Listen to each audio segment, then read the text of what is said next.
आपको hybrid car की battery को अलग से चार्ज करने की जरूरत नहीं होती। ब्रेक लगाने और गाड़ी चलाने के दौरान ही बैटरी अपने आप चार्ज हो जाती है। इसे कहा जाता है रेजेनरेटिव ब्रेकिंग। तो दोस्तों, शुरू करते हैं आज के इस वीडियो को। पेट्रोल की कीमत 100 रुपए से ऊपर जा चुकी है। डीजल भी 90 पार कर चुका है और अब तो शहरों में ट्रैफिक हमेशा भरा रहता है। ऐसे में अगर आप नई कार लेने की सोच रहे हैं तो शोरूम वाला आपसे पूछता है, सर, हाइब्रिड कार लेंगे या नॉर्मल पेट्रोल डीजल? और फिर दिमाग में उलझन शुरू हो जाती है। तो दोस्तों, आज के इस वीडियो में हम हाइब्रिड और नॉर्मल कार के बीच का अंतर बहुत आसान भाषा में समझेंगे। कौन सी ज्यादा माइलेज देती है, कौन सी आपके बजट के हिसाब से सही है और कौन सी आपके फ्यूचर के लिए बेहतर साबित होगी। सबसे पहले बात करते हैं हाइब्रिड कार की। ये गाड़ियां दो इंजनों से चलती हैं, एक सामान्य पेट्रोल या डीजल इंजन और एक इलेक्ट्रिक मोटर। जब आप शहर में धीरे गाड़ी चला रहे होते हैं तब ये सिर्फ इलेक्ट्रिक मोटर से चलती है, यानी पेट्रोल का इस्तेमाल लगभग नहीं होता। और जब आप हाईवे पर तेज गति से चलते हैं तब पेट्रोल इंजन एक्टिव हो जाता है। सबसे खास बात यह है कि आपको इस कार की बैटरी को अलग से चार्ज करने की जरूरत नहीं होती। ब्रेक लगाने और गाड़ी चलाने के दौरान ही बैटरी अपने आप चार्ज हो जाती है। इसे कहा जाता है रेजेनरेटिव ब्रेकिंग। उदाहरण के लिए Toyota Hyryder, Honda city EHIV और Maruti grand Vitara strong hybrid, ये सभी इसी सिस्टम पर काम करती हैं। अब बात करते हैं नॉर्मल कार की। नॉर्मल कार सिर्फ एक इंजन से चलती है, पेट्रोल या डीजल इंजन। भारत में ज्यादातर लोगों के पास यही कारें होती हैं, जैसे कि स्विफ्ट, बलेनो, डिजायर, नेक्सॉन वगैरह। इन कारों की कीमत कम होती है, इनकी सर्विसिंग भी आसान होती है और कोई भी लोकल मैकेनिक इन्हें ठीक कर सकता है। लेकिन माइलेज थोड़ा कम होता है और फ्यूचर के हिसाब से ये टेक्नोलॉजी थोड़ी पीछे रह जाती है। अब आते हैं सबसे बड़े सवाल पर, माइलेज।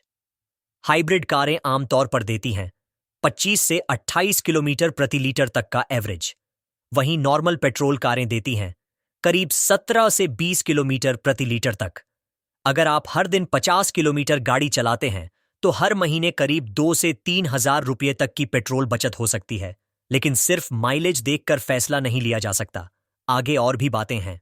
हाइब्रिड कारों की एक बड़ी समस्या है इनकी शुरुआती कीमत।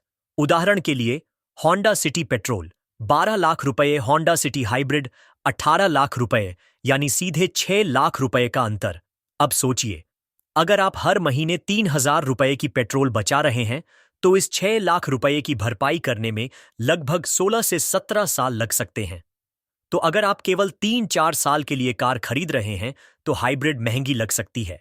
लेकिन अगर आप लंबी अवधि के लिए सोच रहे हैं तो ये एक समझदारी भरा निवेश हो सकता है। हाइब्रिड कारों का सिस्टम थोड़ा ज्यादा टेक्निकल होता है। बैटरी, मोटर और सेंसर मिलकर काम करते हैं। लेकिन ज्यादातर ब्रांड्स 7 से 8 साल की बैटरी वारंटी दे रहे हैं। नॉर्मल कारों का मेंटेनेंस थोड़ा सस्ता होता है, लेकिन हाइब्रिड कारों में पेट्रोल इंजन कम चलता है, इसलिए सर्विसिंग भी कम लगती है। यानी लंबे समय में दोनों का खर्च लगभग बराबर हो सकता है।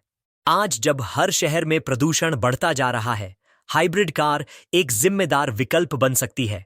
कम कार्बन उत्सर्जन, कम पेट्रोल इस्तेमाल, ये सब इसे पर्यावरण के लिए बेहतर बनाते हैं। कुछ शहरों में हाइब्रिड कार को ग्रीन नंबर प्लेट भी दी जाती है और टैक्स में छूट भी मिलती है। तो बात अब यह है कि आपको कौन सी कार लेनी चाहिए। अगर आपकी रोज की ड्राइविंग 40 से 50 किलोमीटर या उससे ज्यादा है और आप शहर में ही ज्यादा गाड़ी चलाते हैं तो हाइब्रिड कार एकदम सही है। पेट्रोल की बचत भी होगी और पर्यावरण को नुकसान भी कम होगा। लेकिन अगर आप बहुत कम गाड़ी चलाते हैं या एक लिमिटेड बजट में कार खरीदना चाहते हैं तो नॉर्मल पेट्रोल या डीजल कार भी आपके लिए अच्छी है। कई हाइब्रिड कार मालिकों का कहना है कि शुरू में लगा महंगी है, लेकिन जब पेट्रोल की बचत दिखी तो सारा शक दूर हो गया। टोयोटा हाईराइडर चलाने वाले कई लोग बताते हैं सिर्फ 3 महीने में 8 से 10 हजार रुपए तक की पेट्रोल बच गई। लेकिन कुछ लोगों को डर लगता है अगर बैटरी खराब हुई तो खर्च ज्यादा होगा। वहीं नॉर्मल कार वाले कहते हैं लोकल मैकेनिक से आसानी से काम हो जाता है और कोई झंझट नहीं है। तो दोस्तों, बात साफ है, कार लेना सिर्फ एक जरूरत नहीं होती, वो एक इमोशनल फैसला भी होता है। हाइब्रिड कार आधुनिक तकनीक का हिस्सा है, लेकिन थोड़ी महंगी है। नॉर्मल कार सस्ती है, लेकिन फ्यूल में थोड़ा कॉम्प्रोमाइज करना पड़ता है। अब फैसला आपका है। आपके लिए कौन सी बेहतर है, हाइब्रिड या नॉर्मल? नीचे कमेंट में जरूर बताइए।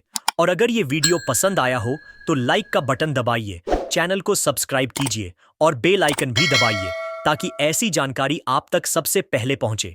मिलते हैं अगली वीडियो में एक और धमाकेदार तुलना के साथ।